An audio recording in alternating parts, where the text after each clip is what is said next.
Et pour parler de ces élections en République démocratique du Congo, on reçoit sur ce plateau Leslie Varenne, géopolitologue. Bonsoir Leslie Varenne. Bonjour. Bonjour.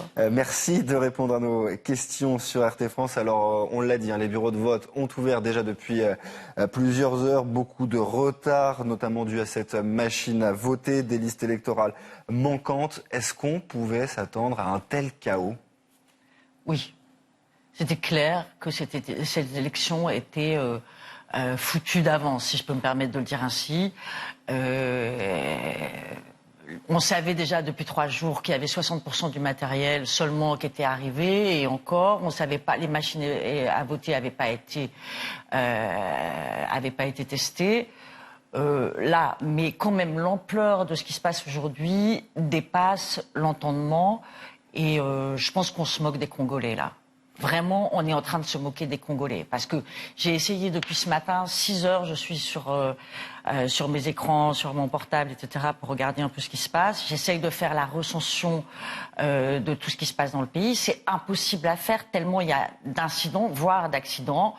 Soit pas de machines à voter, soit des machines à voter qui sont à 20% de batterie dès 8 heures du matin, soit des électeurs qui sont pas sur des listes, soit des gens à qui on propose de voter seulement Chadari, des gens qui retrouvent leur nom dans des poubelles, comme ça s'est passé au Nord Kivu. Enfin, tout ça est proprement inacceptable.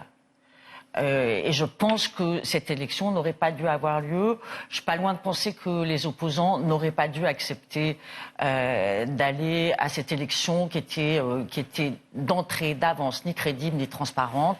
Et là, je ne sais pas où on va, mais je ne sais pas même comment va se passer la fin de la journée. On imagine que toutes ces défaillances vont peut-être pouvoir créer de la colère chez les Congolais. Comment vous imaginez le reste de la journée ?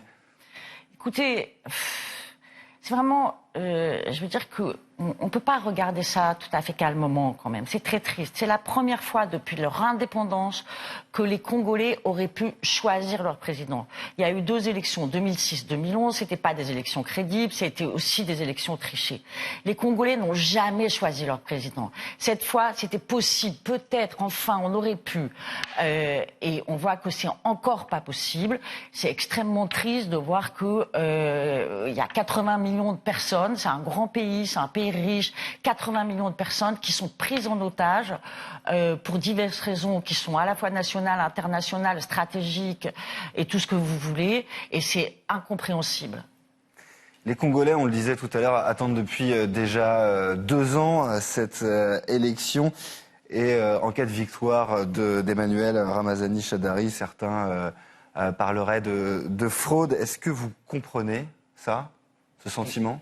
Évidemment, mais si on regarde un peu ce qui s'est passé pendant la campagne électorale, on voit bien que les meetings de Shadari étaient presque vides, ou quand il y avait du monde, il venait et scandait, et la population scandait le nom de son opposant. Donc, de toute façon, les Congolais ont envie de changement. Cette élection, ils savent qu'elle est foutue d'avance, ils savent qu'elle est truquée, et pourtant, aujourd'hui, il y a un engouement. Les Congolais sont allés voter, ils sont en colère quand ils peuvent pas voter. Pourquoi il y a cet engouement ? C'est parce qu'ils pensent que cette élection, ça peut être le seul moyen de changer. Ils veulent changer, ils n'en peuvent plus. Ils sont dans une précarité, une paupérisation, le pays est pillé, ils n'en peuvent plus, il faut un changement. Et c'est encore pas cette élection qui va amener ce changement, mais ça va amener quoi ? Et comment les Congolais vont supporter l'annonce de Shadari vainqueur, ou l'annulation de l'élection avec tous les scénarios sont imaginables, ou avec l'annulation de l'élection et Kabila qui reste au pouvoir parce que l'élection est annulée. Comment les Congolais vont supporter ça ? Est-ce qu'il va y avoir encore des morts ? On est à 6 millions de morts depuis 25 ans.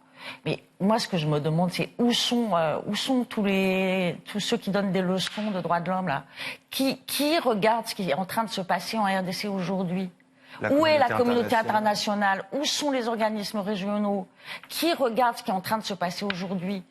Comment on peut regarder ça calmement ? On peut pas. Et qu'est-ce que pourrait faire concrètement la communauté internationale avec ce qui se passe en RDC ? Comment pourrait intervenir la communauté Concrètement, il internationale? faut que le Conseil de sécurité décide qu'il y ait un gouvernement de transition pour donner les moyens d'avoir une élection crédible et transparente. C'est la seule solution. Joseph Kabila a prouvé qu'il ne pouvait pas organiser cette élection.